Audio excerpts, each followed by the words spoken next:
Welcome everyone. Welcome all the chartered accountants and the audience here. Myself, CA Manu Goyal. I am a chartered accountant, company secretary, and I am working as a uh, faculty in university. I again welcome all the participants to this session, which is organized by Committee on MSME and Startup of ICI. So, as a part of webinar series on webinar MSME Pathshala series 2.0, so I welcome you all, and the today's topic for the discussion is MSME law in 2025, including key changes, challenges, and compliances under MSME Act. So our today's speaker is CA Kapil V. Thakurji, and this session is organized under the chairmanship of CA Gyan Chandra Mishra ji and Vice Chairman CA Arpit Kabra ji. So I would like to throw a light uh, on the brief profile of the Mr. Kapil ji. So Mr. Kapil ji is a fellow chartered accountant and certified peer reviewer. He has experience of more than he has qualified as his graduation from Gujarat University in 2010. He cleared his CA in 2012. He's currently serving as a secretary of Bhuj branch of WIRC of ICI. He is also serving as a treasurer in Kutch Tax Consultant Association. He holds specialization in direct tax appeals and assessment and is a faculty at ICI with the Quality Review Board for quality reviews for CAs and management consulting courses. He was the faculty of GST also for Government of Gujarat, and he take many seminars on GST in all over Kutch, and he was the member of Direct Tax Committee of WIRC. He was visiting faculty for 10 years at many colleges, and he conducted various GST and income tax programs at Rotary Club, and currently he is serving as a partner in KTG and Associate at Bhuj, which has operations in various places of Gujarat, Ahmedabad, Surendranagar, Dhranga, Gadr, and Vishnagar. So, uh, so I would like to hand over the session to the Kapil ji. So, Kapil sir, welcome to the session, and I would like you to start your deliberation, sir. Thank you so much, CA Manu Goyal ji, for this wonderful introduction. First of all, I would like to thank the Committee on MSME and Startup ICI to giving me this opportunity to share my knowledge, what I have. Special thanks to the Chairman Gyan Chandra Mishra sir, as well as the Vice Chairman Arpit Kabra sir, for giving me this opportunity. MSME, as we all know, is something which came to our lights when 43BH was introduced.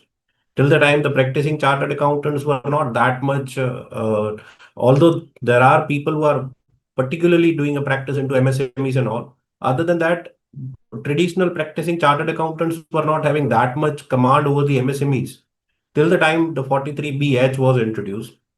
That gave us the opportunity to go through entire MSME Act along with the provisions very minutely, that how it affects our daily practices and what we need to be careful about.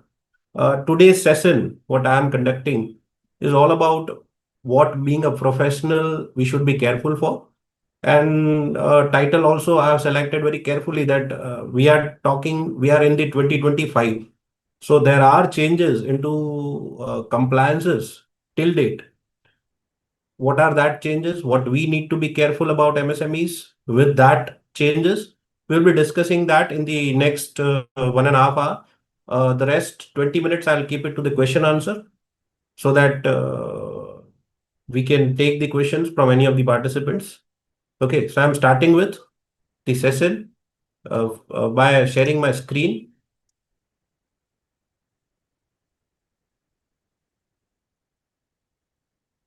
I hope my screen is visible. Okay. So I'm starting with the very first part. This is the list of discussions we are going to have today, so that the audience today we have can have an idea what we are going to discuss. What are the challenges to the professionals under the MSME Act? Second, there are changes into Form 3CD by the Government of India from this assessment year, what we are going to file. So, what are that changes? What we need to keep in mind while doing the tax audit, particularly for this assessment year 25-26. So, changes in the MSME reporting, particularly for the Form 3CD. There are various changes, but we will be covering reporting towards the MSME. Next is MSME Form 1 is also changed last year, 2024. After the first part of the Form 1 was filed, that form was changed. What are that changes we'll also be going to discussing. There is one case law which I'm discussing. There are actually two, but this case law is more important. That's why I've kept it in the discussion part list.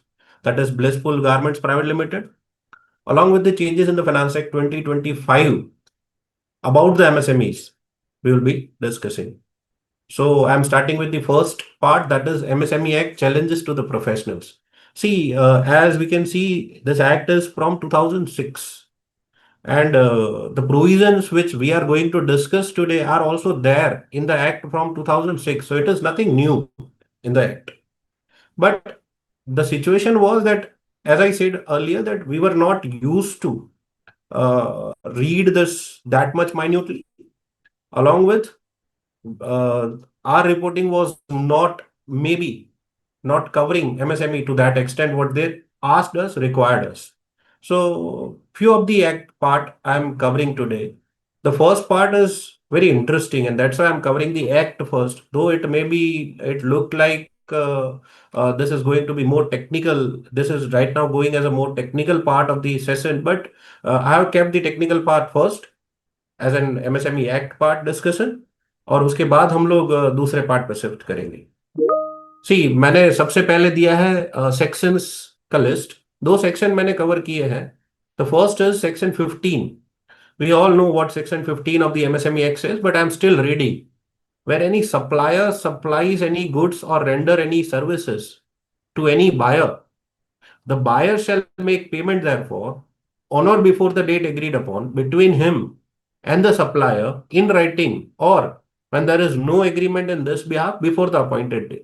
We very much know that appointed day क्या होता है, वो defined है already law में. I'm not going to that, but what I'm more interested into कि भाई section 15 से 25 अगर आप देखोगे तो that are the sections which are the most applicable section to all of us. And I'm starting with section 15. I'll not be covering entire section 15 to 25, but few things I want to cover. Section 15, थोड़ा ध्यान से अगर आप देखोगे तो it says when any supplier supplies any goods and render any service to any buyer. So दो चीजें important है. Who is buyer, who is supplier? So first is buyer. Buyer means whoever buys any goods or receives any service from the supplier for consideration. That's fine. Okay, ये definition पढ़ के ऐसा लगता है बहुत सिंपल definition है. Okay, who is supplier? Supplier means a micro or small enterprise which has filed a memorandum with the authority and includes so and so, so and so, so and so. Okay, मैंने नीचे micro और small भी define किए हुए हैं, section 2 के H और M में दिए हैं कि भाई सेक्शन 2 का एच कहता है सेक्शन 7(1)(b)(1) के हिसाब से, और उसके हिसाब से माइक्रो क्या होता है, स्मॉल क्या होता है. Okay, coming back to what I am really like to discuss. See the definition of the supplier. It says means a micro and small enterprise. It does not cover medium enterprise. आप बोलोगे ये तो सबको पता है कि भाई micro and small enterprise ही कवर होते हैं सेक्शन 15 के प्रोटेक्शन में. Medium enterprise are not governed here. Okay, that's good. But see the definition of buyer. Buyer means whoever buys any goods or receives any service from a supplier. हम लोग जब भी MSME act को देखते हैं तो एक ही एंगल से देखते हैं, business to business transactions. Very few people will notice कि भाई बायर की डेफिनेशन में कहीं नहीं लिखा है कि वो बिजनेसमैन ही होना चाहिए, it has to be a business. So logically speaking, आप अगर देखोगे तो बायर की definition covers B2C transactions also, where the buyer will be a consumer, and if a supplier is a micro and small enterprise, he will have a right, he will have a protection under MSME Act through Section 15 against that buyer also. This is something which we rarely notice, which we rarely come to the part of, कि हमें बहुत ज्यादा, क्योंकि हम ज्यादातर उन्हीं लोगों के साथ डील करते हैं जो B2B में ट्रांजेक्शंस कर रहे हैं, या उन्हीं के डिस्प्यूट्स में हम लोग जाते हैं MSME में जाओ। But what about the buyer who is a consumer? The supplier who is a micro or small enterprise selling goods, supplying goods or services to the buyer, who can be anyone, he has a right to get his payment within the stipulated time under MSME Act, और अगर वो payment नहीं मिलता तो interest provision भी है। So being a supplier, you can charge interest, you have a right to charge interest from the buyer, who can be anybody, who can be a consumer also. I hope this is the first part of section 15 I'm starting with, and it is clear, I believe. Next is section 22. Now, this is again something very interesting. ये ज्यादातर लोगों को again पता होगा, but still मुझे ऐसा लगता है कि ये पार्ट मेरी साइड से कवर करना चाहिए with one typical law aspect. I am reading it first. When any buyer is required to gets his accounts audited under any law for the time being in force. Again, reading audited under any law for the time being in force. Such buyer shall furnish the following information in his annual accounts. अब यहाँ पे any buyer की बात नहीं हो रही है, अब हम बात कर रहे हैं वो बायर्स जो अपने एनुअल अकाउंट्स ऑडिट करवाते हैं. लेकिन ये थोड़ा ध्यान से देखना, वर्ड यूज किया है under any law for the time being in force. या 1 2 3 4 5 देखेंगे तो ज्यादातर लोग जो कंपनी स्टैट ऑडिट में काम करते हैं, वो लोग बोलेंगे यार ये सारी चीजें तो ऑलरेडी हमारे शेड्यूल 3 में है. Like first, the principal amount and interest due there on remaining unpaid to any supplier as at the end of each accounting year. So principal amount or interest to be shown separately. Second, the amount of interest paid by the buyer, जो इस law के section 16 में उसने already पे किया है, along with the amount of payment made to the supplier beyond the appointment date. Appointed date के day के बाद कितना पेमेंट किया और उसमें कितना इंटरेस्ट पे किया अंडर सेक्शन 16, उसका बाइफरकेशन देना है. The amount of interest due and payable for the period of delay in making payment. Third is, second was interest paid. Third is interest due and payable for the period of delay in making payment, but without adding the interest specified under this act. Fourth is the amount of interest accrued and remaining unpaid at the end of the year. The fifth is the amount of further interest remaining due and payable even in the succeeding years until such date when the interest dues as above are actually paid to the small enterprises for the purpose of disallowance. Okay. ये 5 चीजें अगर आप corporate audit करते हो, companies act audit करते हो, आपको already पता है शेड्यूल 3 में ये बाइफरकेशन आता ही. बट आप अगर सेक्शन 22 को थोड़ा ध्यान से देखोगे तो स्टार्टिंग होता है under any law for the time being in force. तो अगर वो मान लो इनकम टैक्स एक्ट में ऑडिटेड है वो एसएससी, तो under any law for the time being in force वो ऑडिटेड है. अगर वो ऑडिट हो रहा है उसका, तो ये 5 चीजों का बाइफरकेशन उसको इनकम टैक्स एक्ट के लॉ के फाइनेंशियल स्टेटमेंट में भी देने हैं. What are the words? Such buyer shall furnish the following information in his annual statements of accounts, which are balance sheet, P&L, cash flow and all. क्या chartered accountants comply कर रहे हैं इन चीजों का? अगर नहीं कर रहे हैं तो they should comply with. 90-95% might be complying, but if 5% are not knowing these provisions, I believe they should be knowing कि भाई MSME एक्ट कंपेल करता है कि भाई आप लोगों को अगर किसी भी एक्ट में ऑडिट कंपलसरी है, तो being a person who is audited under any law आपके एमएसएमई के बाइफरकेशंस पेमेंट के इंटरेस्ट के इस फॉर्मेट में आपको देने हैं, which I believe is something which we requires discussion as a professional. Now, जब हम लोग प्रोफेशनल बॉडीज में मिलते हैं तो कुछ लोग हमें ऐसे एक आध एक बार ऐसा आर्ग्यूमेंट हुआ था कि भाई कपिल भाई मेरा एक ट्रस्ट है, बॉम्बे पब्लिक ट्रस्ट एक्ट में रजिस्टर्ड है, and he is a buyer buying goods from the MSME, micro and small enterprise. और ट्रस्ट के तो हमारे यहाँ गुजरात में it is Bombay public trust act which is applicable. तो ट्रस्ट के तो फॉर्मेट ऑलरेडी प्रिस्क्राइब्ड है बैलेंस शीट पीएनएल के, और उसमें दिया हुआ है कि इसी हिसाब से आपको ऑडिट करके देना है हमें। तो क्या उस सिचुएशन में हमें उस फॉर्मेट्स को फॉलो करना है, और we need to disclose this requirement also. So for that there is section 24। What is section 24? मैं पहले 24 पढ़ रहा हूं नीचे। Section 24 says the provision of section 15 to 23 shall have effect notwithstanding anything inconsistent therewith contained in any other law for the time being in force। मतलब किसी भी law में, now I need not to discuss this sentences particularly, you understand well, किसी भी law में कुछ भी inconsistent है तो this law will have an overriding effect, और इस लॉ सेक्शन 15 से 23 का ओवरराइडिंग इफेक्ट होगा। और हम डिस्कस कर रहे थे section 22 which requires disclosure as an additional information. क्या उस बैलेंस शीट के फॉर्मेट को जो बॉम्बे पब्लिक ट्रस्ट एक्ट में दिया उसको चेंज करना है? मत करो, as an additional information annual statements में दे दो। But as the section 22 of the MSME act requires disclosure, these things, these five things requires disclosure in any of the accounts which are audited। I hope I am clear to that extent। हम लोग जो जा रहे हैं, I think I am not going into that much speed। Be careful now। The tax audit period is also going to start with the next few months।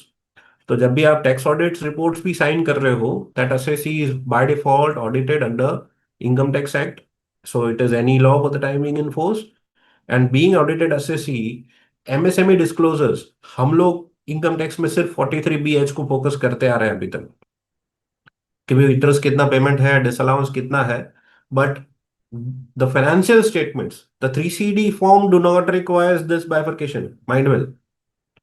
There is nothing in the form 3CD। Form 3CD is the predefined form given by the income tax department to us to be filed, that do not requires this disclosures। But does that mean that we do not need to disclose this? No।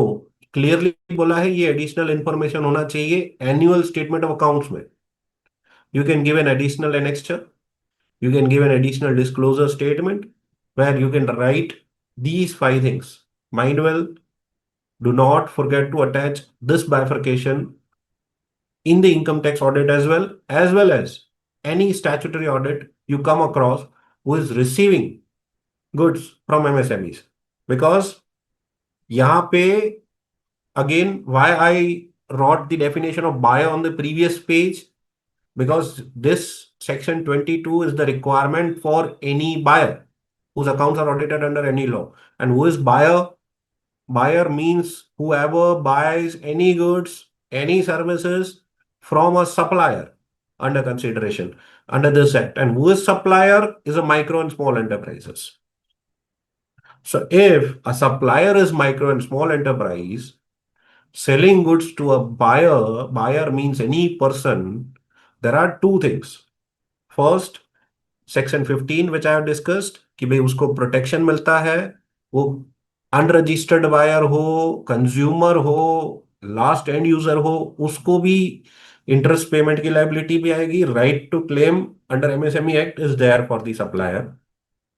Second, वो buyer जो micro और small enterprises से goods या services ले रहा है, तो और अगर वो किसी भी लॉ में ऑडिटेड है तो उस बायर के ऑडिट स्टेटमेंट्स में, एनुअल अकाउंट्स में ये चीजें एडिशनल इंफॉर्मेशन की तरह डिस्क्लोजर पार्ट बनेंगी। I hope I am clear to this particular aspect of the MSME act. Because see MSME act is a very broader thing, आप एक एक लाइन पढ़ोगे तो बहुत कुछ आएगा। बट मैंने बेसिकली एमएसएमई एक्ट के चार पांच सेक्शंस कवर करने की कोशिश की। Section 15, section 22, 24, 23 is something which is very known to all of us, but there are changes in the income tax from this year, so I have kept 23 here. 23 is very simple: interest not to be allowed under Income Tax Act. Notwithstanding anything contained in Income Tax Act, the amount of interest payable or paid by any buyer under in accordance of the provision of this act shall not, for the purpose of computation of income, be allowed as deduction. But mind well, we are talking here about just allowability of interest under Income Tax Act. So Income Tax Act 1961, while computing income under the Income Tax Act, do not allow any interest paid or payable. So again, there can be a question, I'm not going into this, कि भाई अगर किसी और में payment है, मान लो कोई trust है जो एमएसएमई को पेमेंट कर रहा है अंडर दिस सेक्शन, तो ट्रस्ट को इनकम टैक्स में अलाउबिलिटी नहीं होगी। What about Bombay public trust act and disclosures? The law is silent, law is not saying allowability नहीं होगी। क्या पीएनएल डेबिट हो सकता है? ऑब्वियसली पीएनएल डेबिट होगा, that will be their expense. Okay, okay, now I am going to the next part, and that is the MSME Samadhan portal. Why I have covered this MSME Samadhan portal along with this? This is not actually the part of the act, but this is something which requires and focus from all of us. मैं पहले ये FAQs cover कर रहा हूं, मैंने सारे FAQs नहीं दिए। आप ध्यान से देखोगे तो आपको पता चलेगा that is question 1, 4, 5 and 6 are already only there. So I have only covered, I think, 4 FAQs here. This 4 FAQs covers something more that what a practicing chartered accountant should be knowing. सबसे पहले तो ये MSME Samadhan portal है क्या? So MSME Samadhan portal is created by office of DC MSME, ministry of micro small and medium enterprises, where micro and small enterprises can file their applications online regarding delayed payments. So एक एक application online file करने के लिए उन लोगों ने एक portal बनाया है जिसको एमएसएमई समाधान पोर्टल कहते हैं। कौन ये एप्लीकेशन फाइल करेगा? तो we all very well know that MSME act gives protection to the micro and small enterprises. तो micro and small enterprise which we call MSEs, तो MSEs have a right to file an application online on this portal regarding delayed payments if there are any. Fourth question is more important, and that's why I've kept it here. Is filing Udyam registration mandatory to file application to MSME Samadhan portal? The answer is yes. This is an FAQ by the government. Udyam registration is mandatory for availing all the schemes or benefits of this office, including benefits under delayed payment provisions. Now, this questions and the answer to this FAQ is somewhat saying that Udyam is must. But अगर आप law देखोगे ना, तो law में being an MSE, micro and small enterprise, registration mandatory कहीं नहीं बोला है। अगर आप एमएसएमई एक्ट पूरा देखोगे तो registration has not been mandatory for having an benefit of being an MSE and getting in protection for delayed payment and interest there. But अगर आपको समाधान पोर्टल पे जाना है, if you want to solve your matter through Samadhan portal, then your Udyam registration is must. Not just question 4. See question 6 also, which is more important. Is prior registration of an enterprise mandatory for filing MSME facilitation center? Center, yes. As per the provisions of MSMED Act and also the judgment of the Honorable Supreme Court, the benefit of MSME registration cannot be taken retrospective. Hence, prior registration of the enterprise before the date of disputed invoice is mandatory for filing an application. Now, this answer to an FAQ has changed the entire thing as an idea what we used to have, what we used to advise to the clients, because and आप अगर थोड़ा सा MSME को थोड़ा ज्यादा follow करते हो तो आपको पता होगा जनवरी 2025 में सुप्रीम कोर्ट ने दो जजेस की बेंच ने एक ऑलरेडी जजमेंट दिया हुआ है कि भाई क्या एमएसएमई एक्ट का रजिस्ट्रेशन कंपलसरी है to get the benefits of the MSMED act, जो डिलेड पेमेंट में इंटरेस्ट मिलता है या ये सब, क्या उसके लिए उद्यम आधार कंपलसरी है कि नहीं है। तो थोड़ा ध्यान से, बहुत सारे judgments single bench double bench के ऐसे हैं जिसमें बोला था यस रिक्वायर्ड, बहुत कुछ में बोला था no not required, this is an by default right, can be taken without any registration. But in the latest judgment of January 2025, they have said that this case will be transferred to the higher bench. So now the three judges bench will decide that whether the registration is must or not. And till date, अगर आपको उद्यम का मतलब समाधान portal, MSME Samadhan portal से आपको अगर आपका पेमेंट रिकवरी का प्रोसेस स्टार्ट करना है, कंसीलिएशन प्रोसेस स्टार्ट करना है, तो आपको कंपल्सरीली उद्यम रजिस्ट्रेशन होना चाहिए। नॉट जस्ट कि भाई मैंने इनवॉइस इशू किया, उसके बाद उसने पेमेंट नहीं किया, अब मुझे एमएसएमई में एप्लीकेशन करना है तो मैं रजिस्ट्रेशन उद्यम का कर देता हूं, क्या वो चलेगा? नो। क्योंकि FAQ clear says prior registration of the enterprise before the date of disputed invoice is mandatory. मतलब आपने जब इनवॉइस इशू किया है, डिस्प्यूटेड इनवॉइस इशू किया है, उससे पहले रजिस्ट्रेशन होना चाहिए under the MSME act. Then only I will say MSME Samadhan portal will accept the application. So be careful while we are saying that MSME Act is for the protection of micro small enterprises, that gives right to them to claim their money through the act along with interest, three times the interest of the bank rate. But for that, what is important is the registration. That is Udyam. Now, I'm not going into Udyam registration part, though I was willing to, but I'm not going into. The only FAQ I'm covering is how to get an Udyam registration. So, registration of Udyam can be done online on an Udyam portal accessible through website of Ministry of MSME. And we all know that that registration is free of cost, does not requires even any documentation. It is on a self declaration basis. आप सारी चीजें खुद fill करोगे, आप जो बताओगे वो agree accept किया जाएगा, और ऑन द स्पॉन्टेनियस आपको उद्यम रजिस्ट्रेशन दिया जाएगा which will be valid for the life time. ऐसा भी नहीं है कि ये उद्यम registration for a particular period of time के लिए वैलिड रहता है, it is valid for the life time. Okay, so ask your assessees, ask your clients, advice to the fellow members of yours. Even chartered accountants also, I believe, should register themselves to the MSME, Udyam registration.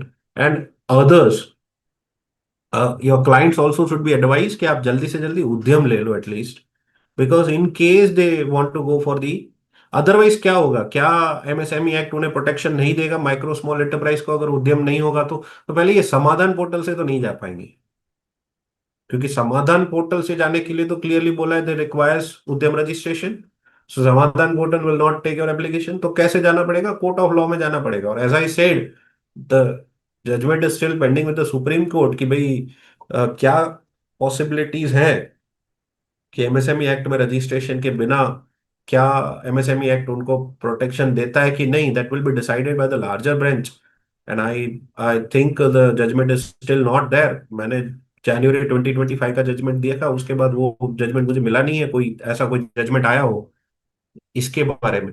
So we are still waiting what will be the judgment of the Supreme Court, but I will surely advise कि भाई लोग उद्यम registration जल्दी से जल्दी करवा लें। कि notification again a part of law होता है, but this is something which हम लोग बहुत बार ऐसे नोटिफिकेशंस हमें ध्यान में नहीं आते, इग्नोर हो जाते हैं। मैं सीधा नोटिफिकेशन में नेक्स्ट पैराग्राफ पढ़ रहा हूं। In the said notification for सब paragraph 5 of paragraph 8, the following sub paragraph shall be substituted, namely, in case of an upward change in terms of an investment in plant and machinery or equipment or turnover or both, and consequent reclassification, an enterprise shall continue to avail of all non-tax benefits of the category It was in before the reclassification. Now, this is important. It was in before the reclassification for the period of 3 years from the date of such upward change. From the date of such upward change, say 3 साल तक. Be careful.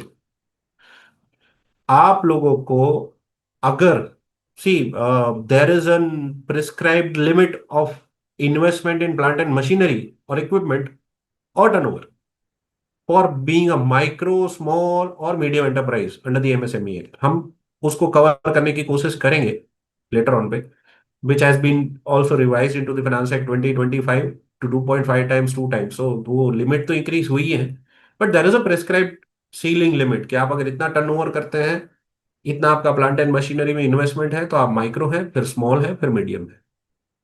अब किसी reason की वजह से be careful, मैं micro category में हूं, but because my turnover increases और investment increases and I get converted into small category.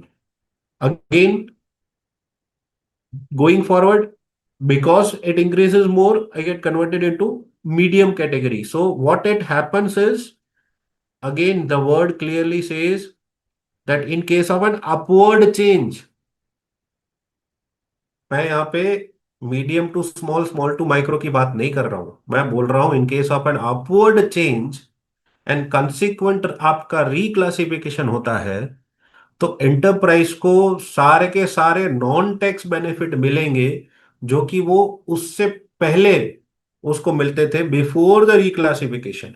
मतलब from the date of change, मैं हिंदी में बोल रहा हूं, from the date of change से 3 साल तक, for the period of 3 years, 3 साल तक वो जो पहले जिस कैटेगरी में था उस कैटेगरी के नॉन टैक्स बेनिफिट्स उसको मिलते रहेंगे, even though that assessee, that person, that enterprise has been upgraded to a higher category. Now, I hope that is also clear कि भाई मैं माइक्रो हूं, स्मॉल में कन्वर्ट होता हूं, स्मॉल मीडियम में कन्वर्ट होता है, तो भी मुझे ये बेनिफिट मिलते रहेंगे for the period of 3 years from such upward change. But be careful, यहां पे एक चीज जो नहीं मिलेगी वो है आपको माइक्रो स्मॉल वाला बेनिफिट अगर आप मीडियम में कन्वर्ट हो जाते हो for the purpose of payment and interest. Other than that everything is possible. तो अदर देन दैट क्या हुआ, तो भाई कोई गवर्नमेंट इंसेंटिव्स है, लोन्स के लिए आपको कोई बेनिफिट्स मिल रहे हैं, तो everything else will be there as it is for the period of 3 years. Clear? So I am going forward. एक और केस लो मैंने कवर किया है, ये है Sterlite power transmission limited versus EPC solutions LLP का case. That high court of Delhi का ये जजमेंट है कि भाई status of registration on the date of sale is to be considered and not on the date of filing claim to MSME facilitation centre. Fact of the case क्या थे, मैंने सारे के सारे पीपीटी में कवर नहीं किए हैं, मैं आपको बता देता हूँ what were the fact of the cases. Fact of the cases were very clear कि भाई जो बंदा है, सेलर है, सप्लायर है, उसने बायर को गुड्स दिए, बायर ने गुड्स तो लिए लेकिन पेमेंट नहीं किया. अब पेमेंट नहीं किया तो ऑब्वियस है सप्लायर क्या करेगा, एमएसएमई एफसी में जाके क्लेम करेगा. एमएसएमई एफसी में जाके जब क्लेम किया गया तो बायर एपीसी सॉल्यूशंस का क्लेम था कि भाई ये तो ऑलरेडी मीडियम एंटरप्राइज में आता है. अब अगर ये मीडियम एंटरप्राइज में है तो उसको एमएसएमई एक्ट के अंडर कोई ये अमाउंट क्लेम का प्रोटेक्शन मिलेगा ही नहीं. The claim is wrong. इस चैलेंज को कंपनी लेके गई है दिल्ली हाई कोर्ट में, और दिल्ली हाई कोर्ट ने बोला कि भाई जब ये ट्रांजैक्शन एंटर किया गया तब स्टेटस ऑफ रजिस्ट्रेशन क्या था ऑफ द सप्लायर, और ये देखा गया कि भाई जब ये ट्रांजैक्शन एंटर किया गया तो status of registration of the supplier was small enterprise. अगर ट्रांजैक्शन के वक्त वो स्मॉल एंटरप्राइज था, then later on it got upgraded to the medium enterprise, the protection under the MSME Act will be available. इसलिए मैंने लिखा है status of registration देखने का कौन सा, डेट ऑफ सेल का, ना कि डेट ऑफ फाइलिंग क्लेम. क्योंकि पॉसिबल है कि date of filing claim to the MSME FC आपका थोड़ा डिले भी हो सकता है.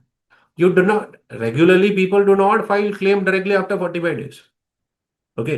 So once you do the transaction, you ask for the payments, they do not pay. You go on doing reminders to them continuously. और उसमें कई बार ऐसा होता है 1-2 साल निकल भी जाते हैं. तो उस इन बिटवीन 1-2 साल में अगर स्टेटस अपग्रेड हुआ है तो we do not need to see that.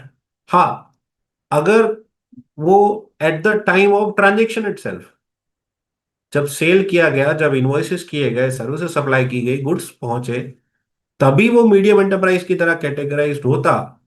क्योंकि इसके लिए क्या चाहिए, आपके पास प्रूफ होना चाहिए ऑफ योर उद्यम आधार. ओके, कि भाई जिसमें लिखा होगा कि आप पर्टिकुलर कौन से ईयर में कौन सी कैटेगरी में फॉल होते थे. तो आपके उद्यम आधार में ईयर वाइज कैटेगरीज लिखी होती है. तो आपके उद्यम आधार से इजीली प्रूव हो जाएगा कि आप उस वक्त स्मॉल माइक्रो कैटेगरी में थे and you are eligible for the benefit of MSME FC for that. Okay. Now, as I've said in the earlier part, हमारे पास पहला पार्ट था that is challenges to the professionals in terms of interpretation to MSME Act.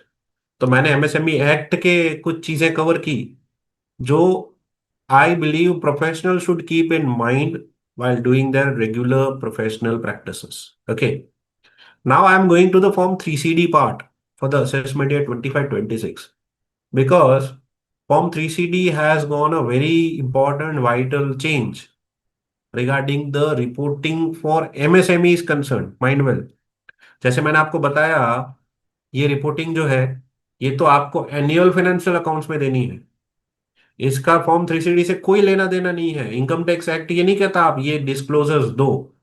लेकिन इस साल से, current year से, आपके form 3CD में कुछ एडिशनल डिस्क्लोजर रिक्वायरमेंट इंक्लूड की गई है विद अ नोटिफिकेशन, और हम उसकी बातें अब करने जा रहे हैं. So moving forward, we are now discussing changes in the MSME reporting under the form 3CD for AY 25-26. Okay. सबसे पहले मैं ओवरव्यू ले लेता हूं कि हम क्या डिस्कस कर रहे हैं. We are discussing the new compliance under 26 and 22. Mind well, अभी तक हमें एमएसएमई का डिस्क्लोजर सिर्फ 22 का ही पता था, क्योंकि 22 में ही दो चीजें पूछते थे, वो दो चीजें हम लोग वहां दे देते थे उनको. Now 26 has been changed. Okay. Second, we all know still I have written that is applicability. It is for micro and small enterprise. So MSEs only, not for MSMEs. Okay. 43BH क्या है? तो triggered for outstanding dues to the MSEs. Though we all know still ये 43BH क्या है? तो MSEs के outstanding dues के बारे में बात करता है. And the fourth is the emphasis on timely payment of and disallowance of delayed payments. Okay. हम वन बाय वन इसकी बात करते हैं, बट इससे पहले I have shared a video of finance minister, current finance minister also, when she gave a statement of 43BH. When जब ये 43BH आया, मैं ये वीडियो चालू करूँ उससे पहले एक बता दूं. 43BH आया तो हमारे, मैं भूज कच्छ से बिलोंग करता हूँ बेसिकली. तो भूज कच्छ के chamber of commerce and industry ने मुझे इनवाइट किया कि आप आइए 43BH के बारे में बताइए, क्योंकि उस वक्त तो कंफ्यूजन बहुत थी. यूट्यूबर्स भी अ, चिल्ला चिल्ला के बोल रहे थे ट्रेडर्स को भी एप्लीकेबल होगा, भले ही लोग मना कर रहे हैं. हमें कहीं ना कहीं जो लॉ पढ़ लेते हैं उन्हें पता होता है this do not go to the extended part of traders, but still. तो chamber of commerce and industry के लेक्चर में भी मैंने क्लियरली बोला था कि भाई अ, आप अगर रिप्रेजेंटेशंस देंगे then only government will think about. आप बोलोगे कि भाई ये रिपोर्टिंग, क्योंकि हम बीइंग अ प्रोफेशनल्स कंप्लेन करते रहते हैं, बीइंग अ चार्टर्ड अकाउंटेंट, कि भाई हमारे ऊपर एडिशनल रिक्वायरमेंट डाली जा रही है, हमारे ऊपर एडिशनल रिक्वायरमेंट डाली जा रही है. But they are not, the government is not thinking about what additional requirements we need to give to the government. They are thinking in the benefit of the MSMEs, and this is what Nirmala Sitharaman, finance minister, said in this statement. मैं एक बार हम लोग इसको सुन लेते हैं पहले, उसके बाद आगे बढ़ते हैं. और ये 43B का विषय मैं बोल रही हूँ, ये मोदी जी ने या हमने अपने आप ऑन आवर ओन नहीं किया. एमएसएमई के रिक्वेस्ट में ले आए ये वाला आईटी रिलेटेड चेंजेस। वैसे भी 8 साल 9 साल से और उससे ज्यादा से एमएसएमई के कानून के द्वारा 45 डेज का पेमेंट का रूल है। वो 45 डेज में नहीं मिल रही एमएसएमई आकर हमसे बोलने के कारण ये भी ले आए। मगर अगर इंडस्ट्री एमएसएमई खुद फील करते हैं कि ये अमेंडमेंट हमें नहीं चाहिए, कुछ और करेंगे, हम आपस में करेंगे, वो रूट को आप थोड़ा बदलो, रिप्रेजेंटेशन दे दीजिए, जरूर जुलाई के बजट में उसके लिए कुछ काम करेंगे तो करेंगे जरूर। नाउ मुझे नहीं लगता कुछ strong representations from the MSMEs गए हैं रिगार्डिंग दिस, बिकॉज गवर्नमेंट या फिर ऐसा हुआ है कि कुछ कॉन्ट्ररी रिप्रेजेंटेशंस गए हैं कि भाई अभी भी डिस्क्लोजर्स थोड़े कम है, चार्टर्ड अकाउंटेंट्स को बोलिए कि थोड़े और दो चार चीजें डिस्क्लोज करनी चाहिए rather than just disclosing 43BH in a one single value. But this video I have kept is because it is not on us to ask for removal of compliances from the Form 3CD. It will surely be on the MSMEs to ask from the government कि भाई आप हो सके तो इस compliance को हटाइए. But as government said, it is for the benefit of the MSME. See, literally it is for the benefit of the MSME till the time the compliance is not made strict. Government will sure not कितना भी act के provisions में इसको formally लेके आ सके आ जाए, but compliance होगा नहीं जब तक उसको स्ट्रिक्टली फॉलो नहीं किया जाएगा. तो यही हो रहा है.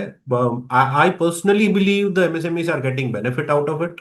43BH की वजह से लोग अब फोकस कर रहे हैं क्योंकि उन्हें पता है disallowance of entire expenses, rather not just entire expenses, ये पूरी की पूरी परचेज डिसअलाउंस की बातें हो जाती हैं जो एमएसई से परचेज की गई है. तो वो ध्यान देके के एमएसई के list of purchases, list of expenses देख के उसको टाइमली पेमेंट कंप्लायंस का अब सिस्टम थोड़ा स्ट्रॉन्ग कर दिया गया है. तो it is for the benefit of the MSE for sure.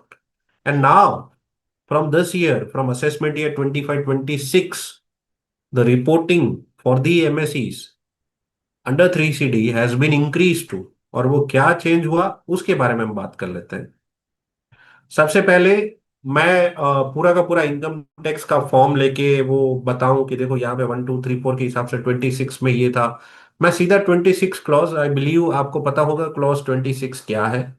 Clause 26 talks about 43B और उसके ABCDEFG के बारे में बात करता था क्लॉज 26. ठीक है.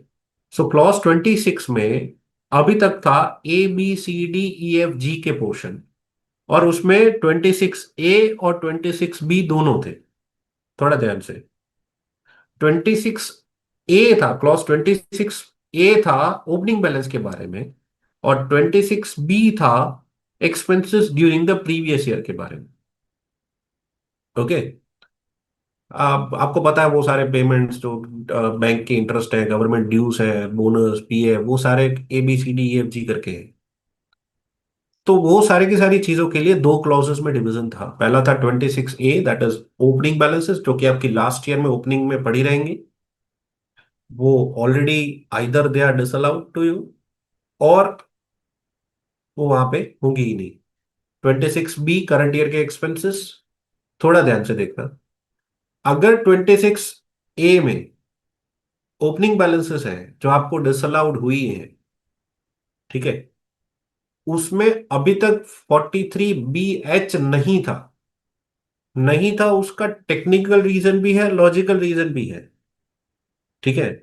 लीगली आप देखने जाओ तो 43BH अगले साल से इंप्लीमेंट हुआ, तो अगले साल पे 43BH के कोई ऐसी बैलेंस का आउटस्टैंडिंग होने का तो कोई चांस ही नहीं है. लेकिन करंट ईयर में ऐसा हो सकता है कि 43BH का जो पेमेंट है वो आपका ओपनिंग बैलेंस में पड़ा हो एज अ लायबिलिटी. तो वो पेड हुआ है कि नहीं पेड हुआ है वो आप 26A में डिस्क्लोज करोगे. अभी तक सिर्फ 26A के ABCDEFG डिस्क्लोज करते थे, अब H पॉइंट में डिस्क्लोजर आएगा. ठीक है. हम जाते हैं 26B पे. 26B talks about 43B expenses जो कि करंट ईयर में इंकर हुए हैं. हम बात कर रहे हैं करंट ईयर, प्रीवियस ईयर 24-25 की. ओके. तो इसके दो डिवीजन हो जाते हैं सीधे, क्लियर कट। पहला है अदर देन 43BH, वो यहां पे डिस्क्लोजर आएगा 26B में। अब थोड़ा ध्यान से, 43BH की ओपनिंग बैलेंसेस गई क्लॉज 26 में, और 43BH की करंट ईयर की बैलेंसेस क्लॉज 26 में नहीं आती। 26B में होनी चाहिए थी, लेकिन 26B में नहीं आती। 26B covers only other than 43BH area, ABCDEFG। उसके लिए क्लियर कट प्रोविजंस हैं दो बाइफरकेशंस में: पेड ऑन और before the due date of filing returns, not paid up to the due date of filing returns. Okay, we are talking about audited assessees 31st of October 2025। तो वो reporting हो गया clause 26A और clause 26B का। I am sure आप लोग cope up कर रहे हो मैं जो बोल रहा हूँ। Clause 26 we are talking about tax audit reports, और जिसमें दो पार्ट होते थे, 26A 26B। ये बरसों से है, ये कुछ नया नहीं है। सिर्फ 43BH को क्लॉज 26 के ए पार्ट में डाला गया है, उतना ही नया है। अगर आप देखोगे तो जो कलर चेंज करके मैंने रखा है वही चीज नई है, अदरवाइज ये सारे डिस्क्लोजर्स आप देते ही थे। एक ये चीज 43BH का जो पार्ट है वो गया 26A के डिस्क्लोजर रिक्वायरमेंट में, और दूसरा है 43BH के जो एक्सपेंसेस करंट ईयर के हैं, माइक्रो स्मॉल एंटरप्राइज के पेमेंट जो कि करंट ईयर के हैं, वो गया क्लॉज 22 में। अब आते हैं सबसे पहले टिल डेट क्लॉज 22 कैसा दिखता था। ये मैंने एक सॉफ्टवेयर का स्क्रीनशॉट कॉपी किया है। तो टिल डेट क्लॉज 22 था amount of interest inadmissible under section 23, और बी में हम बता देते थे 22B में any other amount not liable under 43BH। बहुत सिंपल था कि भाई या तो इंटरेस्ट जो MSME एक्ट के अंदर में हम लोग पे कर रहे हैं, तो वो तो सीधा डिसअलाउ इनएडमिसिबल है, तो वो यहाँ पे डिस्क्लोजर आ जाएगा हमारी तरफ से 22A में कि भाई इतना इंटरेस्ट इनएडमिसिबल है। सेकेंड इज 43BH का पेमेंट, जो कि क्लियरली यूज वर्ड होते थे any other amount not allowable. तो हमें सिर्फ इतना ही देना था कि 43BH के MSEs के वो कौन से पेमेंट थे जिसमें पेमेंट नहीं हुआ, क्योंकि पेमेंट नहीं हुआ तो वो अलाउड नहीं होंगे।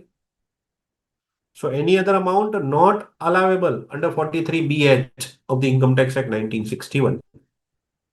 ठीक है, तो वो एक सिंपल रिक्वायरमेंट थी। वैसे सिंपल नहीं था, we need to find out who are MSEs and कितना पेमेंट आउटस्टैंडिंग है और उसमें से कितना पेमेंट डिसअलाउ होगा, क्योंकि even though the creditors are there on the 31st March of the balance sheet date, we still need to go to the next years part कि भाई उसमें से कितनों का payment within time frame हो गया, कितने का नहीं हुआ एंड ऑल।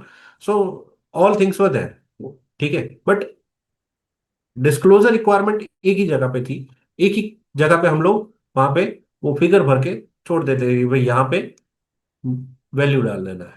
ठीक है, now the notification number 23 has come into force, जो कि बात करता है ये जो 22 क्लॉज है उसको पूरा का पूरा चेंज करके। देखो अभी तक फॉर्म आए नहीं है, 3CD for the assessment year 25-26 is not there.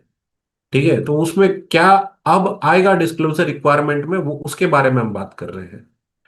So what will be there, सबसे पहले क्लॉज 22 में होगा total payable during the previous year 24-25। ठीक है, टू MSEs। अब देखो अदर देन MSEs है तो रिपोर्टिंग आएगा ही नहीं, कोई जरूरत ही नहीं है। बट अगर MSEs को पेएबल है तो ये रिपोर्ट करना पड़ेगा। आप थोड़ा ध्यान से देखना, मैंने जितने रेड में हाईलाइट किए वो सारी चीजें रिपोर्टेबल है। अभी तक हम लोगों ने ये फिगर कभी रिपोर्ट नहीं किया, total payable during the previous year to MSE।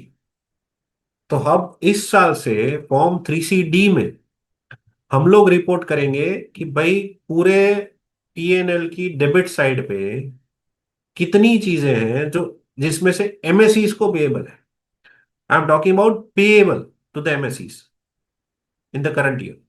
ठीक है, ओके। नाउ उसके दो पार्ट बनते हैं। either it is paid within the MSE's time limit or not paid within the MSE's time limit. ठीक है? If it is paid within the time limit, it also requires reporting. क्यों? वो तो सरकार को पूछना पड़ेगा कि भाई अगर कोई क्लॉज 22 का कोई पेमेंट है जो एमएससी को पेएबल है, मैंने टाइम लिमिट एमएससी की टाइम लिमिट में पे कर दिया। एमएससी का टाइम लिमिट पता है ना, 15 दिन या ज्यादा से ज्यादा 45 दिन, if there is a written agreement और। तो उस टाइम लिमिट में भी अगर मैंने पे कर दिया, then why the reporting is required God knows, but they says you need to report how much of the total payable MSE's payment is paid within the time limit. Okay. Now, something more interesting. अगर MSE time limit में पे नहीं किया आपने दूसरे part पे, लेकिन अगर प्रीवियस ईयर में पे कर दिया तो आपको पता है ना, it is admissible during the financial year 24-25 itself. क्योंकि एमएसएमई एक्ट में जो इंटरेस्ट इंटरेस्ट लगता है वो अलग बात है। इनकम टैक्स एक्ट कहता है once you paid in the current financial year it is admissible. Okay, so even though not paid within the MSE act limit but paid during the previous year, it is admissible during the previous year, then it does not require reporting. तो अगर आपने delay payment किया है ना तो reporting required नहीं है, लेकिन अगर टाइम पे पेमेंट किया तो उसका रिपोर्टिंग रिक्वायर्ड है। भाई आपका टोटल एमएससी को पेबल कितना था, उसमें से टाइम टू टाइम कितना पेमेंट किया वो हमें बताओ। डिले कितना पेमेंट किया हमें नहीं चाहिए, क्योंकि हम खुद ढूंढ लेंगे, वो सही बात है, चलो वो खुद देख लेंगे, बट ये भी तो रिपोर्ट में डाल सकते थे ना। अब यहां से यहां क्या फर्क पड़ता है इतना। बट दे आर सेइंग हमें ये बताओ आपने पेमेंट टाइम पे कितने लोगों को किया within the MSE's time limit, how much amount you have paid which was already payable to MSE's. ये डिस्क्लोजर रिक्वायरमेंट क्लॉज 22 का पार्ट है, ध्यान से। और ये वाला part I believe this is very common to us, this is not something again new. और ये पार्ट हमें ऑलरेडी पता है जो हम रिपोर्ट कर रहे हैं यहां पे already. Not paid during the previous year, debited to P&L, inadmissible during the previous year, requires reporting. Okay, so this is something ये हम ऑलरेडी रिपोर्ट कर रहे हैं। ये रहा यहां पे क्लॉज 22। ओके, ये पार्ट एक नया आया कि भाई हमने एमएससी को टाइम लिमिट में कितना पे किया, और ये पार्ट एक नया आया कि भाई टोटल एमएससी को पेएबल कितना था। So total payable to the MSEs, उसमें से कितना टाइम लिमिट में पेमेंट किया और कितना बिल्कुल पेमेंट नहीं किया। ये दो चीजें, ये तीन चीजें रादर हमें, तो मतलब ये जो 22 है उसका डिस्क्लोजर रिक्वायरमेंट बढ़ जाएगा। ऐसा नहीं है कि सिर्फ डिस्क्लोजर रिक्वायरमेंट बढ़ रहा है इसका मतलब हमें सिर्फ यही करना है कि भाई चलो ये इधर से वैल्यू उठाओ उधर रख दो इधर। We need to do lot of exercise, क्योंकि आप अगर ध्यान से देखोगे तो आपको पूरा पीएनएल गो थ्रू करना पड़ेगा, उसमें से कितने एमएससीज हैं वो देखने पड़ेंगे, और उन सारे एमएससीज को में से कितनों को टाइम में पेमेंट हुआ वो देख के यहाँ पे रिपोर्ट में डालना पड़ेगा ना value. And it has to be true and correct. I am talking about 3CD। The amount paid within the MSC time limit need to be reported. Total amount payable to the MSCs need to be reported. ठीक है, तो are exercise जैसे सीतारमन जी ने बोला ना कि एमएससीज का जो प्रोविजन उन्होंने अमेंड किया है that is for the benefit of the MSEs. Yes, कि भाई ये आ जाने से पेमेंट साइकिल फास्ट हुई है, एमएससीज को बेनिफिट हुआ है, MSEs are getting quicker payments. But on the contrary when you see the 3CB 3CD reporting part, जो पहले हम लोग एक डिस्क्लोजर में कंप्लीट करते थे, ये अब ये डिस्क्लोजर हो गए 3 to the MSEs. So I believe that has extended our job. और अगर ये अभी तक ध्यान में नहीं है तो क्या होगा, तो ये लास्ट टाइम पे जब ऑडिट करने बैठेंगे तब ये बाइफर्केशन करना थोड़ा ज्यादा प्रॉब्लमेटिक हो जाएगा। So what I believe what should be kept in mind, the every assessee to whom we are doing auditing should have an accountancy in such a way that account itself speaks about who are MSCs and who are not. Okay. तो ही वो easy होगा। Otherwise आपको, see, forget about the expenses from a single person. एक audit service chartered accountant देता है, MSE. एक company secretary service है, advocate service है, एटसेट्रा एटसेट्रा। एक सिंगल पर्सन से 4 बिल आ रहे हैं, 40 बिल आ रहे हैं, इररिस्पेक्टिव उसका एक ही स्टेटस होगा through out the year. But think about purchases. हमारे जितने भी क्लाइंट है वो परचेस तो कैसे मैनेज करेंगे? जहां से सस्ता मिल रहा है वहां से उठाया, अब वहां से चीजें ले ली, तो अब वो माइक्रो स्मॉल एंटरप्राइज है कि नहीं?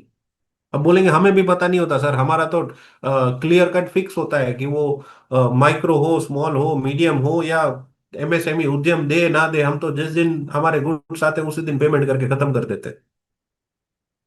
क्या इतने से लॉजिकली देखो तो बिजनेसमैन के लिए क्या फर्क पड़ा? उसने तो परचेस करा, पेमेंट गुड्स का उसी वक्त कर दिया, तो वो क्यों किसी का उद्यम लेगा? अगर क्रेडिट पे ले रहा है तो सोचेगा ना 45 दिन, 15 दिन एंड ऑल। बोल रहा है सर कैश भी पेमेंट कर रहे हैं उसी वक्त, चेक ही दे रहे हैं उसी वक्त, एनईएफटी कर देते हैं, खत्म हो जाता है मैटर। हम उसका उद्यम क्यों ले? Why we check whether is micro, small and medium?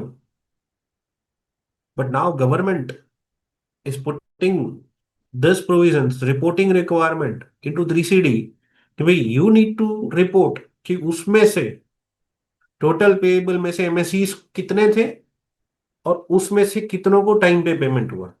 ऐसे केसेस में आप बोलोगे सबको टाइम पे पेमेंट हो गया, बट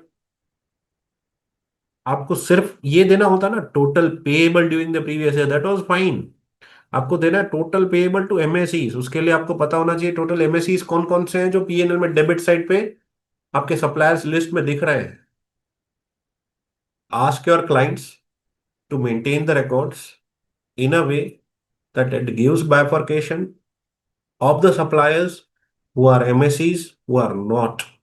क्योंकि ये रिपोर्टिंग रिक्वायरमेंट वरना बहुत लेंदी हो जाएगा अगर आप एंड में इसको कंपाइल करने बैठोगे या इसको ये चेक करने बैठोगे कि भाई कौन एमएससीज हैं कौन नहीं है।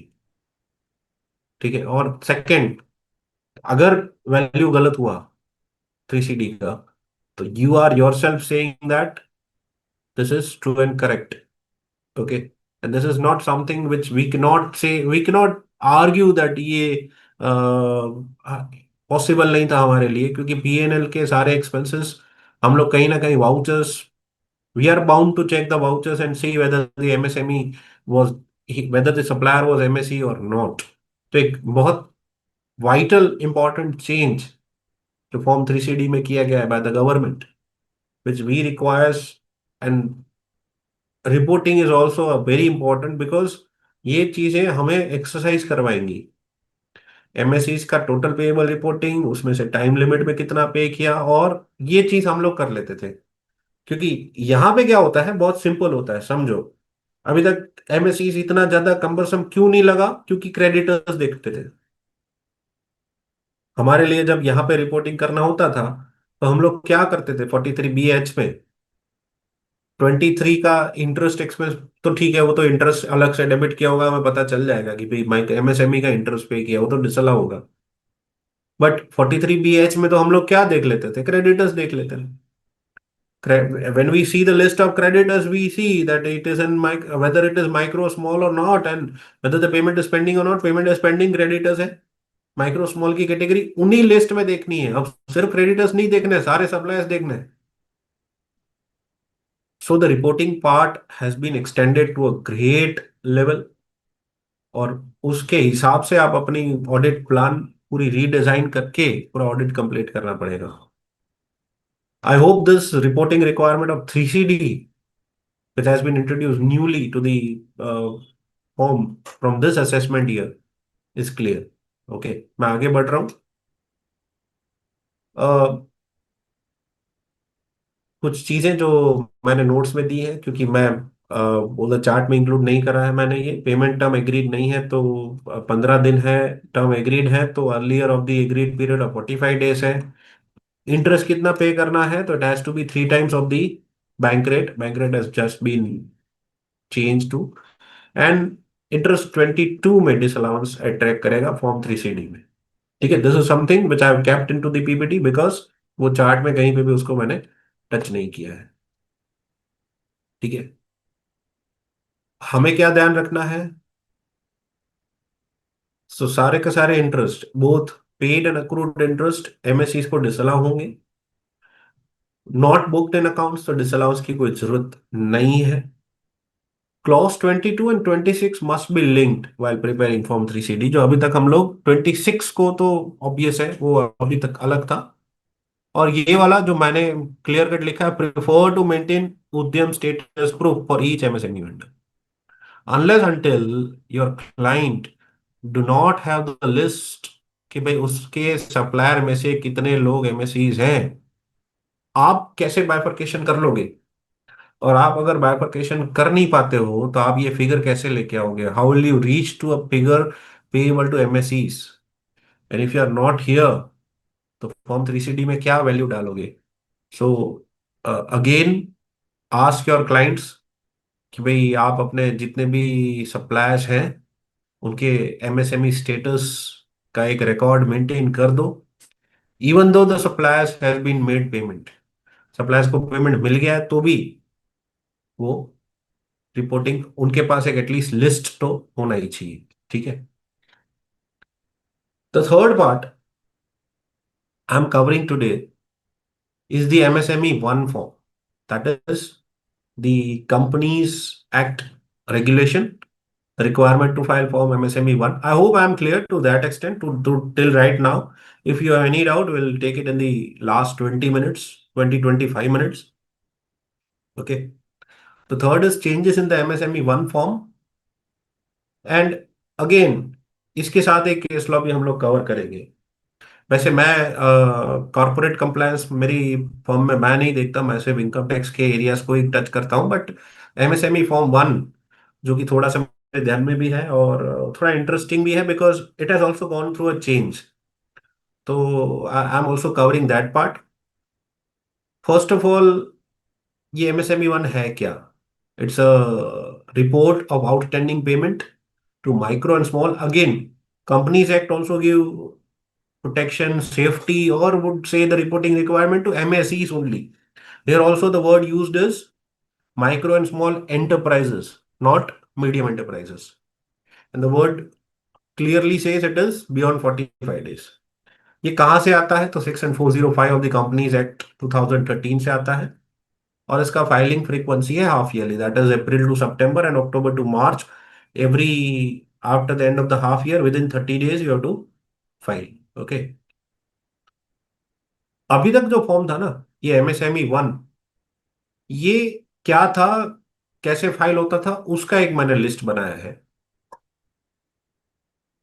अप टू फाइनेंशियल ईयर 23-24, वैसे देखने जाओ तो फाइनेंशियल ईयर 24-25 के दो फॉर्म और उसकी ड्यू डेट भी निकल गई, तो ज्यादातर लोगों ने तो ये फाइल भी कर लिया होगा जो लोग करते हैं। जो नहीं करते हैं या जिन लोगों के लिए कुछ नया शायद इसमें हो सकता है, आप लोग करते थे V2 पोर्टल पे, पुराना पोर्टल एमसीए का। अब सब कुछ चेंज हो गया है, नए पोर्टल V3 पे। बट ये इसमें एक दो चीजें जो इंपॉर्टेंट थी, इसलिए मैंने इसको कवर किया है। That form 1 was required only if, careful, only if payments to MSEs were outstanding for more than 45 days at the end of the half year. तो अगर and of the half year पे हमारा, हम लोग ज्यादातर company secretaries जो ये compliance देखते हैं या मेरे पार्टनर जो भी देखते हैं, वो क्या देखते हैं? भाई and of the half years पे एमएसई का पेमेंट 45 डेज से ज्यादा पेमेंट पेंडिंग है, अगर है तो ही एमएसएमई फॉर्म 1 आएगा। अदरवाइज एमएसएमई फॉर्म 1 का कोई रिक्वायरमेंट ही नहीं था। लिमिटेड इंफॉर्मेशन मांगते थे और V2 पोर्टल से फाइल करते थे। अगर मैं अपनी पीपीटी में आगे बढ़ूं तो मैंने ये एमएसएमई फॉर्म 1 जो कि पुराना है उसको भी कवर किया है। I will go through it quickly. मैं पूरा का पूरा फॉर्म समझाने की नहीं करूंगा क्योंकि वो तो पूरा टेक्निकल हो जाएगा एमसीए पार्ट से। बट एमएसएमई फॉर्म 1 की थोड़ी सी चीजें देखे, देखो बहुत सिंपल फॉर्म था ये जो पहले था। ये पुराना वाला फॉर्म है, नया नहीं है। नया इसके बाद मैंने कवर किया है कंपैरिजन के लिए। पुराना फॉर्म क्या कहता था? तो पहले आपको लैंग्वेज सिलेक्ट करना है, इंग्लिश हिंदी। इसमें दो ऑप्शन आते थे, इनिशियल रिटर्न और regular half yearly. Initial return option क्यों आता था? क्योंकि पहली बार जब ये फॉर्म इंट्रोड्यूस हुआ तब आपको ये रिटर्न भरना था, उसके बाद आप रेगुलर हाफ ईयरली भरते थे। फिर आपके सिन नंबर आएंगे, पैन नंबर आएगा, कंपनी का नाम, ये पीडीएफ वो एडिटेबल आता था तो आपको पता है, एड्रेस आएगा, ईमेल आईडी आएगा। पॉइंट नंबर 3, यहां से ये थोड़ा इधर है।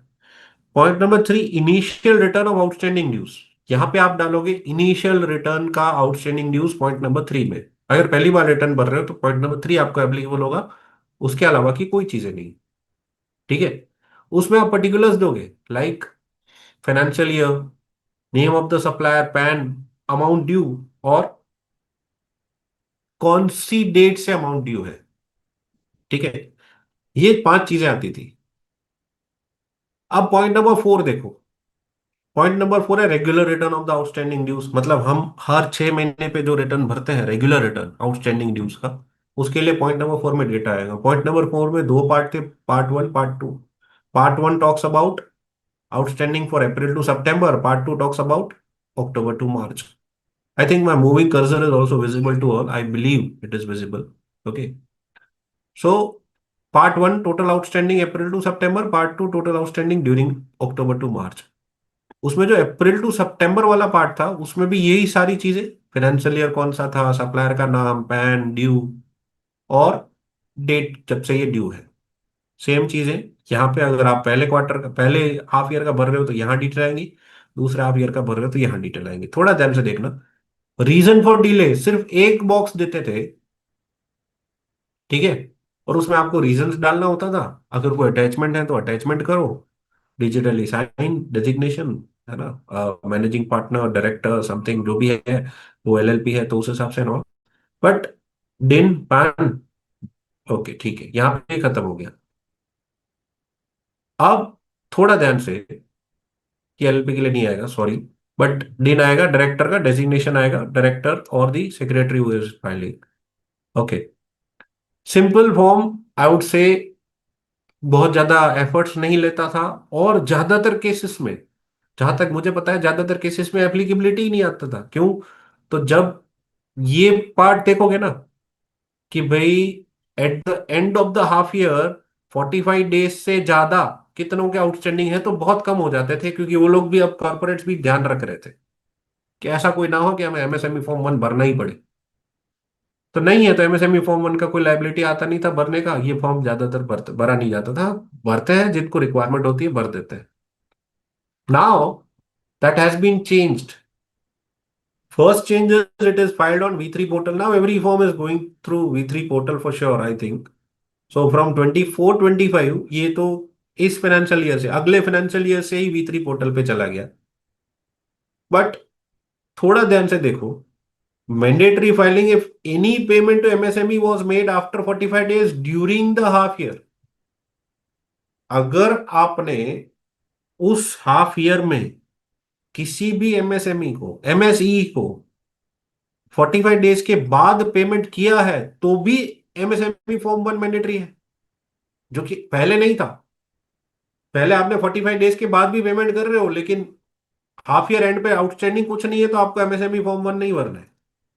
अब यहां पे क्लियरली बोला, any payment to MSE after 45 days during the half year. Detail disclosure requirement आ गई। और तीसरा, it is filed via V3 portal. ठीक है, जो कि मैंने ऊपर भी लिखा है। इस फॉर्म को थोड़ा जल्दी से ओवरव्यू कर लेते हैं। तो it goes like corporate identification number, name, address, email and pan of the company. ये बेसिक इंफॉर्मेशन हो गई फॉर्म 1 की। उसके बाद सिन। ठीक है। अब थोड़ा ध्यान से, रिटर्न, यहां पे आप सेलेक्ट करोगे पीरियडिक हाफ ईयरली रिटर्न, ये ड्रॉप डाउन बॉक्स, कौन सा पीरियड है ये आप यहां पे सिलेक्ट कर पाओगे। Regular half yearly return for outstanding dues more than 45 days to the MSME MSEs, please report all outstanding amount that are due for more than 45 days or were liquidated after 45 days of acceptance of goods and service। अब ये चीज वहां missing थी, और were liquidated after 45 days of acceptance of goods and service। अब थोड़ा ध्यान से देखोगे तो डिस्क्लोजर रिक्वायरमेंट पूरी चेंज हो गई, पूरा टेबुलर बना दिया। और देखो क्या मांगते हैं, पहले सबसे पहला सीरियल नंबर, उसका नाम, उसका पैन, बहुत सारे लोगों को ये क्वेश्चन हुआ था जब ये फॉर्म पहली बार आया था, तो ये इधर रखा ही क्यों है? क्योंकि आप क्या बोल रहे हो इधर, या तो ड्यू है, या तो 45 दिन के बाद अगर भरा है तो आपको यहाँ पे रिपोर्टिंग करना है। तो यहाँ पेड विद इन 45 डेज का कॉलम डी क्यों रखा है? अगर ये पेड विद इन 45 डेज का कॉलम भी डी है, इसका मतलब क्या हुआ? हमें सारे के सारे एमएससीज जो 45 दिन के अंदर भी पे कर देते हैं उनके भी डिटेल देनी है। जो अगर वो डिटेल देनी है मतलब सब एमएससी की डिटेल देनी है आपको। तो क्या ये था? नो, ये नहीं था। थोड़ा ध्यान से देखना। नोट कहता है आपको उन्हीं एमएससीज की डिटेल देनी है, या तो ड्यू है या तो 45 डेज के बाद आपने पेमेंट किया है। लेकिन अगर कोई सीरियल नंबर 1 में एक एमएससी आता है जिसका आप नाम लिखते हो, पैन लिखते हो, और जिसमें 45 डेज के बाद भी आपने कुछ पेमेंट किया है, तो आप यहां लिखोगे कि भाई इसको इतना पेमेंट 45 डेज के बाद किया। ठीक है। बट जरूरी है क्या कि आपने हर एक पेमेंट उसको 45 डेज के बाद किया होगा? नो। कुछ पेमेंट आपने विद इन 45 डेज भी तो किए होंगे। तो वो रिपोर्टिंग इधर आएगा डी में। अगर 45 डेज से कम का आउटस्टैंडिंग पार्ट है अभी भी, एक ऐसा पार्ट भी है उस सप्लायर का, आपने उससे गुड्स लिए हैं, ठीक है, उसको कुछ पेमेंट 45 डेज के बाद किया है, इसलिए वो फॉर्म कॉलम ई की वजह से रिपोर्टिंग पार्ट में आ चुका है। लेकिन उससे रिसेंटली कुछ गुड्स आए हैं जिसके अभी भी ड्यू 45 डेज हुए ही नहीं, तो भी इधर रिक्वायरमेंट करना है कॉलम नंबर एफ में। देखो क्या दिया, आउटस्टैंडिंग फॉर 45 डेज और लेस। और कुछ अभी भी ऐसे पेमेंट हैं जो 45 डेज के बाद करने के बाद भी, कुछ और पेमेंट है जो अभी भी आउटस्टैंडिंग है और जिसका 45 डेज से ज्यादा टाइम निकल गया है। तो column G, that is outstanding for more than 45 days आएगा। Now if this is clear, A B C D E F G, ठीक है, तो एच तो और इंटरेस्टिंग हो गया। क्यों इंटरेस्टिंग हो गया? क्योंकि सर एच तो यही है ना, reason and for delay in payment. आप अगर पुराना फॉर्म देखोगे तो यहां पे आप लिस्ट देते थे जिसमें ऐसा कुछ नहीं था। एक भी जगह पे नहीं पूछा था 45 डेज के अंदर कितना दिया, बाद में कितना दिया, आउटस्टैंडिंग कितना है, कुछ नहीं। सिर्फ क्या आपके हाफ ईयर एंड पे कुछ आउटस्टैंडिंग है जो 45 डेज से ज्यादा है, तो बता दीजिए। यहाँ पे रिक्वायरमेंट पूरा चेंज हो गया। यस, चार चीजें आ गई, paid with in 45 days, paid after 45 days, outstanding of with in 45 days, outstanding for more than 45 days. तो ये चार चीजें बाइफरकेट हो गई। वहां पे सिर्फ एक था, outstanding for more than 45 days. पहली चीज। दूसरा, मैं बहुत क्विकली स्लाइड्स चेंज कर रहा हूं, आई बिलीव आपके स्क्रीन पे विजिबल है। ठीक है। यहां पे सारे डिटेल भरने के बाद एक ही जगह पे पॉइंट नंबर 5 में आप डालते थे रीजन फॉर डिले। ठीक है। तो मेजोरिटी ऑफ द केसेस में आप बहुत ही कॉमन स्टैंडर्ड रीजन डाल दोगे। बाय कंप्लेनिंग आपने एक ही जगह दिया है, तो मैं हर एक इंडिविजुअल क्लाइंट के डीले रीजन थोड़ी यहां प्रिस्क्राइब करूंगा।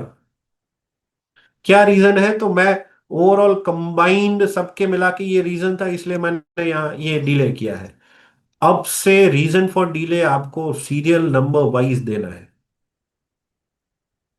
और रीजन फॉर डिले सिर्फ आउटस्टैंडिंग के लिए नहीं देना है। आप थोड़ा ध्यान से एच पॉइंट देखो क्या दिया है। Reason for delay in payment और amount outstanding. So H do not just ask कि भाई कुछ बाकी है तो बताओ क्यों बाकी है। नो, एच सेज कुछ बाकी है तो क्यों बाकी है बताओ। पेमेंट डिले किया तो क्यों डिले किया वो भी बताओ। तो अगर आपने एमएससी को भले ही within the year payment कर दिया है लेकिन 45 डेज के बाद पेमेंट किया, तो अभी तक कोई रिक्वायरमेंट नहीं थी, कहीं पे डिस्क्लोजर्स नहीं आते थे कि आप अपने एमएससी पेमेंट पे रेगुलर हो कि नहीं हो। Now the reporting has been change to a great extent.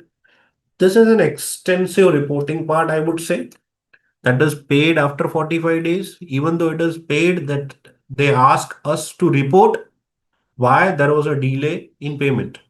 हाँ, अमाउंट आउटस्टैंडिंग का तो रीजन हम पहले भी देते थे, बट एज आई सेड पहले हम देते थे combined reason. Now we have to give the individual reason for individual MSCs. Okay, I hope we are through up to that attachment if any required. और उसके बाद डीएससी अटैच करके आप ये सबमिट करते थे। थोड़ा ध्यान से कई बार ऐसा हुआ, एक एमएससी का डेटा रह गया हमारे पास, हमें डिस्क्लोजर, देखो कॉर्पोरेट्स में ये होता नहीं है, नॉट पॉसिबल, बट आप अगर बहुत ही छोटी प्राइवेट लिमिटेड हैंडलिंग करने, आपके कोई क्लाइंट है, मैनेज कर रहे हो, तो लाइकली टू बी कि हो सकता है, बट आई एडवाइस कि ये ना हो, उसका बहुत ज्यादा ध्यान रखिएगा। क्यों ध्यान रखने की मैं एडवाइस कर रहा हूं? The reason is the next case law.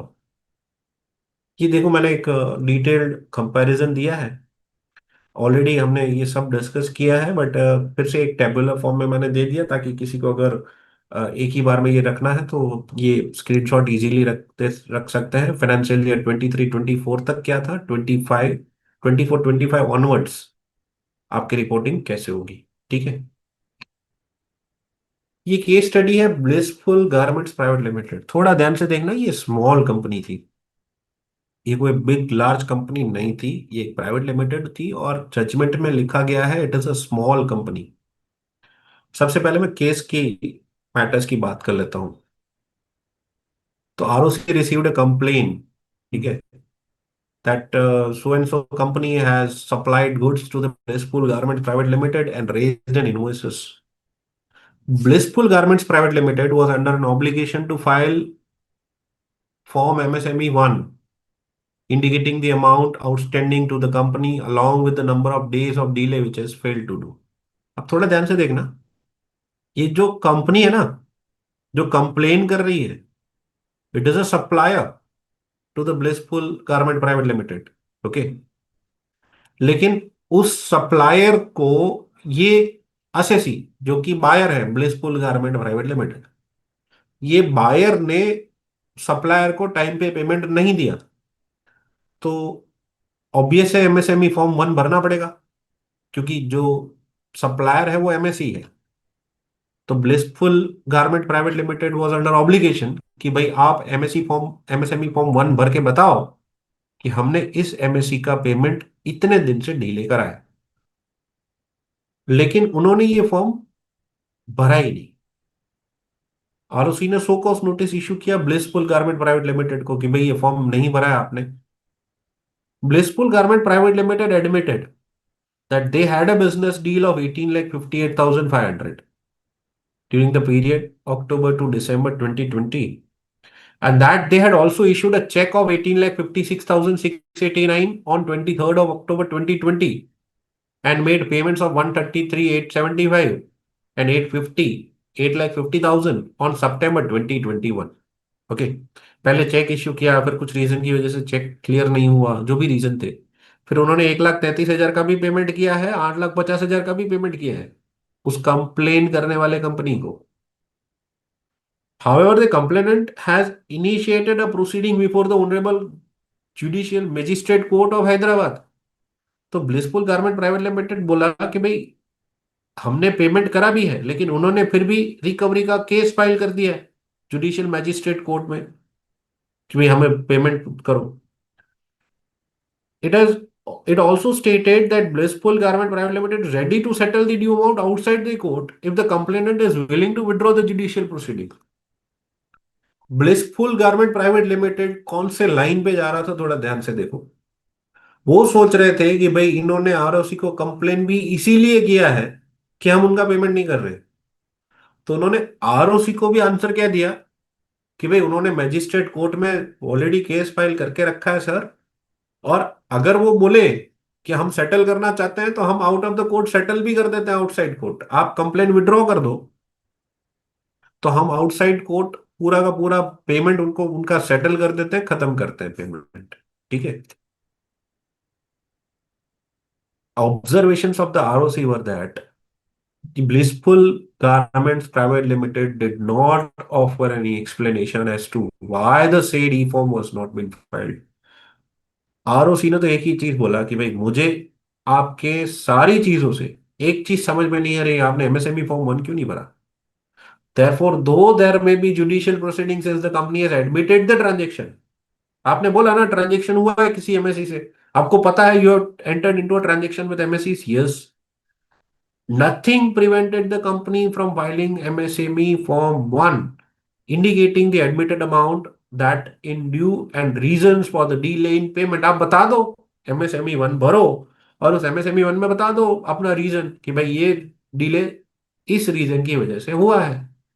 Therefore, it is concluded that the company and the managing director in default are liable for penalty under section 405 of the Companies Act. और वो penalty कितना गया?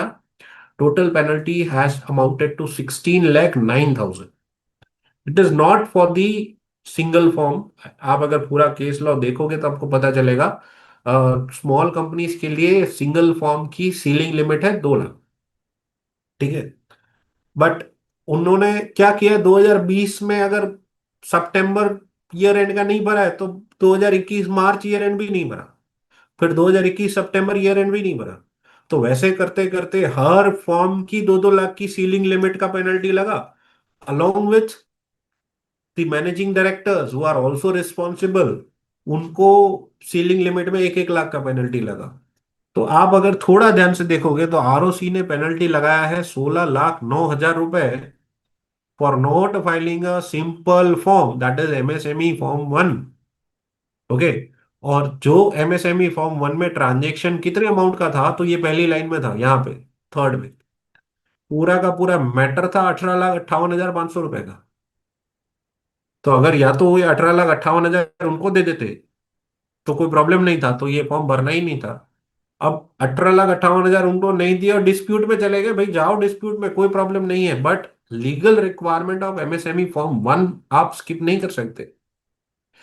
Company continuously argue कर रही है, आप अगर पूरा केस लॉ बहुत डिटेल में देखोगे तो कंटिन्यूसली आर्ग्यू कर रही है कि सर हमारा लायबिलिटी बनता नहीं है, इसलिए हमने फॉर्म 1 नहीं भरा है. We are of the opinion that this is not our liability. ठीक है. But ROC is very clear that you have procured something from MSEs, you have not paid to that MSEs, और वो 45 days के ज्यादा हो गए. Later on court order जो भी है, कोर्ट का ऑर्डर आया कि भाई आपको इसका पेमेंट बनता ही नहीं है,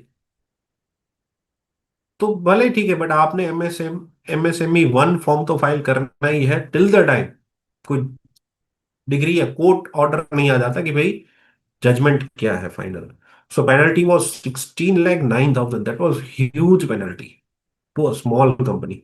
ये जब केस लॉ आया तब मतलब लोगों की चीखें निकल गई कि यार अगर छोटी कंपनी को ऐसे फॉर्म्स, MSME फॉर्म 1 जैसे फॉर्म में इतनी बड़ी पेनल्टीज लगाई जाएंगी तो ये कैसे काम कर पाएंगे. But be careful. ये जो पेनल्टी है, जो ये जो सेक्शन है, आप अगर इसको भी पूरा ध्यान से देखोगे तो उसमें क्लियरली लिखा है फॉर नॉट रिपोर्टिंग और मिस रिपोर्टिंग, फॉल्स रिपोर्टिंग. तो अगर कुछ रह भी गया तो भी provision of penalties are there which is same. So be careful while filing form MSME form 1 to the ROC. In time भरना है वो तो अलग बात है, लेकिन भरो और सारी डिटेल परफेक्टली चेक करने के बाद भरो. That is the another compliance for the chartered accountants who are in practice. Okay. Now the last part of the top of today's presentation, that is Finance Act 2025 में क्या changes हुए. सो ये budget ने एक बहुत ही मेजर चेंज किया है. बहुत ज्यादा एसएससीज को MSME में फॉल होने का मौका दिया, क्योंकि लिमिट्स बढ़ाएगी. अभी ऐसी चीज नहीं है जो आपको नहीं पता है, but still it is there and we are discussing the changes in the finance act, so I have covered this part. सबसे पहले तो आप अगर पूरा का पूरा स्पीच सुनोगे बाय द निर्मला सीतारमन, तो उन्होंने क्लियरली बोला था कि भाई MSME जो है वो it is very vital and important part for an Indian economy. I have covered 1 or 2 sentences also from our speech, but we will go through it one by one from introduction part. That Union Minister Nirmala Sitharaman announced a significant changes in MSME classification aimed at boosting growth and ease of doing business.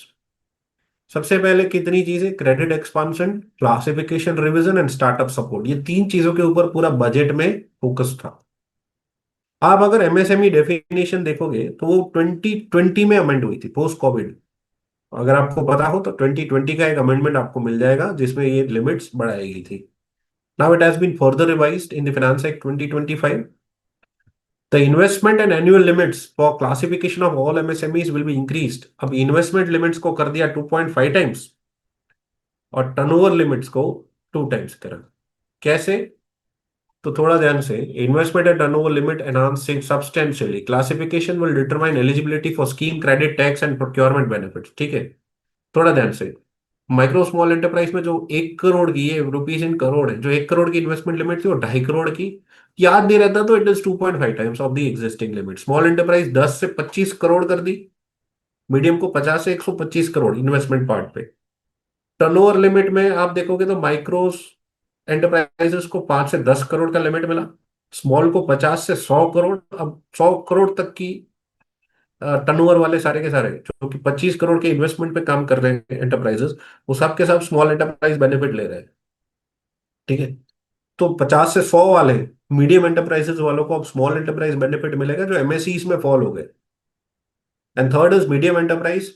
अब 500 करोड़ तक के enterprises medium enterprise में fall होंगे अगर वो turnover 500 crore तक का कर रहे हैं। 500 crore is the new limit. What she said that currently over 1 crore registered MSMEs are employing 7.5 crore people and generating 36% of our manufacturing. Okay. And that is why government is on very keen focus to the MSMEs. Mind well, ये आप figures देखोगे तो आपको पता चलेगा हमारे total manufacturing का 36% manufacturing MSMEs कर रहे हैं। ठीक है, टोटल एक्सपोर्ट्स का 45% एक्सपोर्ट एमएसएमईज कर रहे हैं। वी आर टॉकिंग अबाउट, आप अगर ये लिमिट्स ध्यान से, ये लिमिट्स नई वाली इग्नोर करो 500 करोड़, तो एमएसएमई में सिर्फ 250 करोड़ की लिमिट होती थी। 250 करोड़ के टर्नओवर करते हुए बिजनेस टोटल एक्सपोर्ट के 45% एक्सपोर्ट करते हैं इंडिया के। Global manufacturing hub with our quality products, these MSMEs are responsible of 45% of our exports. So this is really interesting, really good, and that's why government is keen on MSMEs. क्या measures announce किए गए? So unveiled a series of measures to support India's micro small and medium enterprises, a sector crucial to the country's economic welfare. सबसे पहले उनको financial and credit ecosystem strengthen करने का काम, मैं आ रहा हूं उसके ऊपर कि कैसे किया। उसके बाद उनके बेनिफिट्स, एक जो क्रेडिट एक्सपांशन या क्रेडिट कार्ड स्कीम जो लेके आए उसको भी मैंने कवर करने की कोशिश की है। ठीक है, मैं थोड़ा जल्दी जा रहा हूँ because we are on the verge of completing before the question answer session of last 20 minutes. तो मैं थोड़ा सा इसको, it is nothing requires detail discussion, so I am going a bit fast in this PPTs. सबसे पहले credit guarantee expansion किया, जो 5 करोड़ तक गारंटी कवर्स थे वो 10 करोड़ किए। एडिशनल 1.5 लाख करोड़ क्रेडिट दिया जाएगा 5 साल के अंदर अंदर, जो सीजीटी एमएससी में कवर होंगे। ये बहुत बड़ा फिगर है to the again to the enterprises who are just doing business of less than 500 crore or 250 crore, 50 crore, 100 crore. Okay. This is the new thing, MSME credit card. अभी तक आपको पता है केसीसी होते थे, किसान क्रेडिट कार्ड। ठीक है, ये है MSME credit card, customise credit card with limit of 5 lakh rupees. इसमें सबसे पहले सबको 5 लाख की लिमिट के साथ एक क्रेडिट कार्ड दिया जाएगा, customise for MSMEs. Target is 10 lakh MSMEs जो उद्यम पे रजिस्टर्ड है, तो उद्यम पे तो मोर देन 1 करोड़ रजिस्ट्रेशन है। उसमें से 10 लाख एमएसएमईज को सबसे पहले साल 25-26 में 5 लाख के क्रेडिट कार्ड दिए जाएंगे ताकि उन्हें वर्किंग कैपिटल का क्विक एक्सेस मिल सके।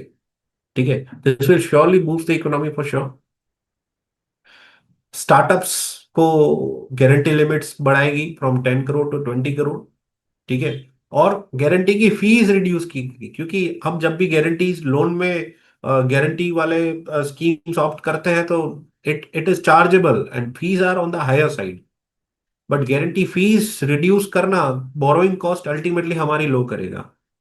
ठीक है, again summarising that major reforms in classification enhances eligibility, focus on financial access, especially to the micro and small enterprises, startups, medium businesses, and to benefit indirectly, and expected to fuel manufacturing, export, and innovation. That's it from my side. I hope मैंने जितने topic cover किए आज की date के, जो भी 5 areas मैंने cover करने की कोशिश की उसको मैंने जस्टिफाई किया है। और I think it's 3:35 right now, so we can switch to the question answer part because it can get stretched to, and that will be more interactive part also. I request anybody from the committee to open up for the question answer part.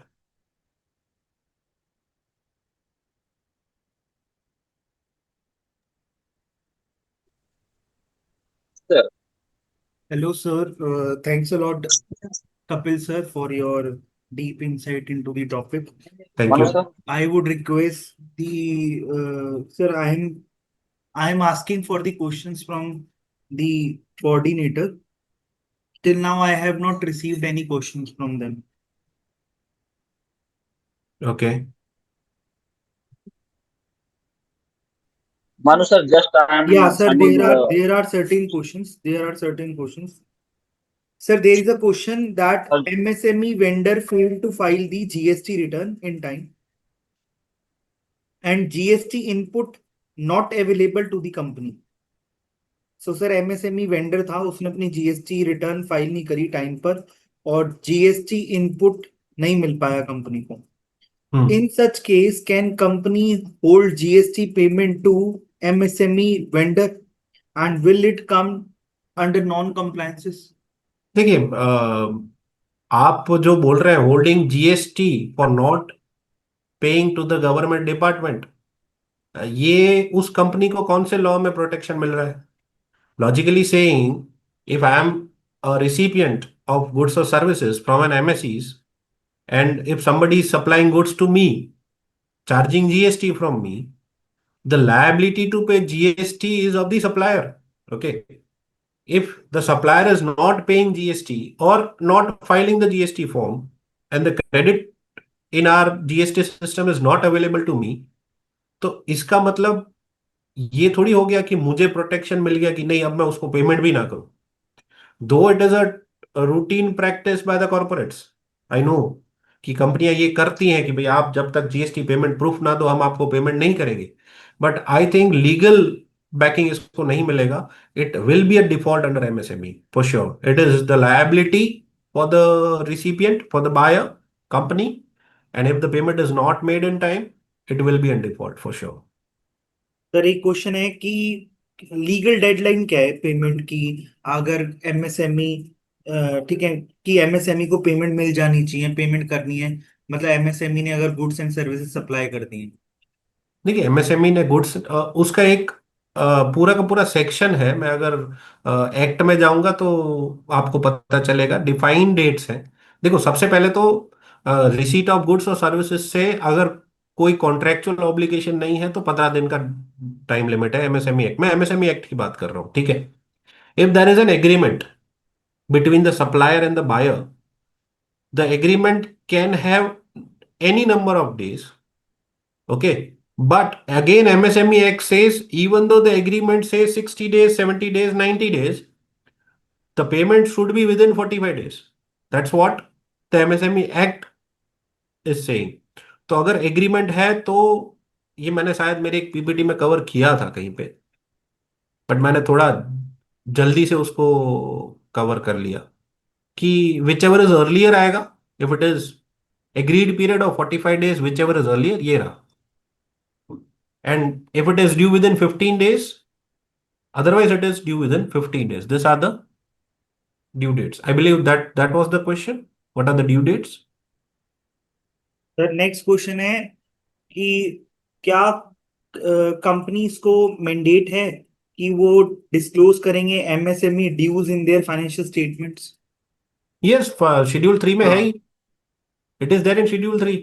See, I am not into, again, frankly speaking, I am not into corporate audit. मेरे मेरे form में मेरे एक but partner sir है. It is covered in कारू ना.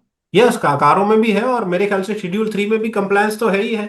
आपको बताना ही है और एमएसएमई पेमेंट. क्लासिफिकेशन करनी है ना उसके अंदर की आपको यस. एजिंग एजिंग जो क्लासिफिकेशन करनी होती है सी, उसमें इफ आई एम है नॉट कैसे. रॉन्ग, ये जो मैंने पहले ही कवर किया ना, जो पहले पार्ट में मैंने जो कवर करने की कोशिश की फॉर एनी ऑडिट वाला जो पार्ट था, ये मैं अगेन उस पीपीटी पे आ गया. उसमें जो 5 चीजें हैं वो आपको कंपनीज एक्ट के शेड्यूल 3 में तो मिलती ही है. उसके अलावा के लॉ में जब हम ऑडिट करते हैं तो वहां नहीं होती है. ठीक है, तो इट इज ऑलरेडी देयर. कारों में भी है. यस. ओके. सर एक और क्वेश्चन है कि एमएसएमई जो है वो, सर जैसे सामान सप्लाई करने के बाद एमएसएमई के जो वेंडर्स हैं वो कह रहे हैं जी हम तो क्या कहते हैं पेमेंट ही नहीं दे रहे। तो ये फ्रॉड या डिनायल से कैसे बचाया जाए सकता है एमएसएमई को? सी लीगली मैं कुछ इसको एमएसएमई एक्ट से तो कोई कनेक्ट नहीं कर पा रहा हूँ कि फ्रॉड में तो आप इसको कैसे ही बचा लोगे। ठीक है, कि अगर कोई सेलर सप्लायर ही फ्रॉड है तो आप इसको एमएसएमई एक्ट के बैकिंग से तो कैसे किया, किसी कोई भी एक्ट के बैकिंग से कैसे बचा पाओगे। There is only IPC at that part कि वो फ्रॉड है तो you go legally against that. Sir और उद्यम रजिस्ट्रेशन के लिए क्या क्या डॉक्यूमेंट्स चाहिए? कोई डॉक्यूमेंट नहीं चाहिए सर, उद्यम registration is free without any document, only Aadhaar card is required. ठीक है सर। एमएसएमई रजिस्ट्रेशन के अंदर पैन और जीएसटी का क्या रोल है? एमएसएमई रजिस्ट्रेशन में पैन जीएसटी नहीं चाहिए। पैन जीएसटी आई थिंक नहीं नहीं चाहिए होंगे आपको। उद्यम के लिए पैन कंपलसरी है, जीएसटी तो उद्यम के लिए कंपलसरी भी नहीं है। आप बोल सकते हो कि मेरे लिमिट के अंदर टर्नओवर है या फिर मेरे गुड्स ऐसे हैं जो which do not requires me to get the GST registration, तो आपको विदाउट जीएसटी भी आपको एमएसएमई रजिस्ट्रेशन उद्यम मिल सकता है।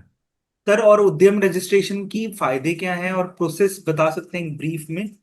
सर प्रोसेस मैं कवर कर सकता था but I thought that professional persons will be with us to who are used to the Udyam registration process, so I haven't gone through that process entirely, sir but उसके it's very फायदे फायदे क्या हैं, very मतलब simple on the कहने क्या? उद्यम। I must say it is very simple. आप किसी भी उद्यम की वेबसाइट पे जाके उद्यम की वेबसाइट पे जाके फ्री ऑफ कॉस्ट उद्यम रजिस्ट्रेशन करवा सकते हो। फायदे जैसे मैंने आपको बताया सिंपल है। देखिए, indirect benefits are so much कि भाई आपको अगर आज की डेट में तो बैंक अकाउंट ओपन करने में भी ऐसे बिजनेस प्रूफ उद्यम चल जाता है। I know that. सेकेंडली, आपको अगर एमएसएमई में कोई भी क्लेम करना है तो उद्यम इज मस्ट सी। आज की डेट में मैं अपनी प्रैक्टिस की बात करूं तो मैं अपनी प्रैक्टिस में अपने क्लाइंट्स को इंसिस्ट करता हूं कि आप उद्यम लो तो सही, उसके साथ साथ उद्यम को अपने इनवॉइसेस में फुटर में प्रिंट करके दो। सीधा क्या हो जाएगा कि आप के जो बायर हैं उनको एक इनडायरेक्ट मैसेज मिल गया कि भाई एमएसएमई है। अब वो उद्यम नंबर उसके आपका आधार, उद्योग आधार आपका प्रिंटेड है, तो वो सीधा उसके वेबसाइट पे जाके चेक कर सकता है माइक्रो स्मॉल क्या है और मुझे पेमेंट की ड्यू डेट क्या है। तो वो बहुत इजी हो जाएगा, आपकी पेमेंट कंप्लायंसेस इजी हो जाएंगी। ओके सर, स्टेट गवर्नमेंट की क्या रिस्पॉन्सिबिलिटी है एमएसएमई एक्ट को इम्प्लीमेंट करने के लिए, एनफोर्स सर करने ये जो जितना ये जो काउंसिल्स है ना, जो भी है वो प्रोसीजरल पार्ट जो होता है एमएसएमई के पेमेंट के लिए वो स्टेट गवर्नमेंट हैंडल्ड ही होते हैं। और सर क्या कंपाउंड इंटरेस्ट ले सकती है MSME? It is compounding interest, yes. Compound interest claim कर सकती है?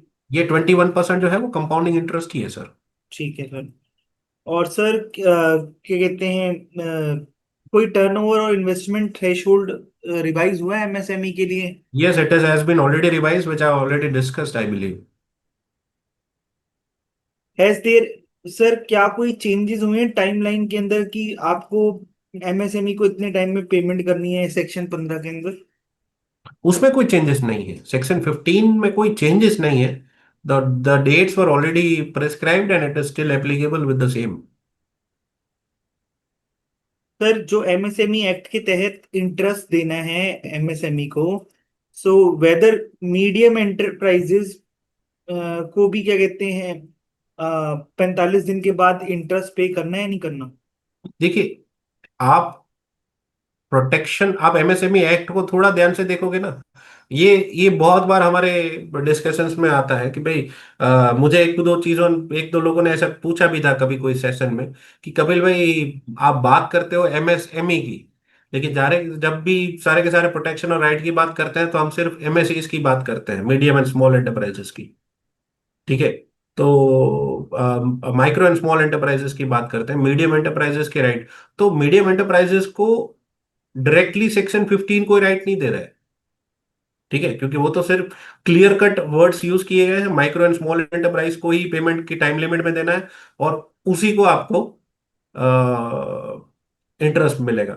रिगार्डिंग मीडियम एंटरप्राइजेस, वो बेचारे कॉर्नर्ड भले ही है, लेकिन बाकी सारी जो एमएसएमई स्कीम्स हैं उसके फायदे के लिए मीडियम एंटरप्राइजेस को वहां रखा गया है। अदरवाइज इंटरेस्ट या जो हम बोल रहे हैं टाइम पेमेंट 15 सेक्शन 15 में, वो उनको राइट नहीं मिलता बीइंग अ सप्लायर। सर इतने ही क्वेश्चन है। ओके, आई थिंक एक चैट में कुछ क्वेश्चन आए हैं। या सर ये थैंक्स अ लॉट सर। इतने क्वेश्चंस थे सर, वही चैट में आ गए।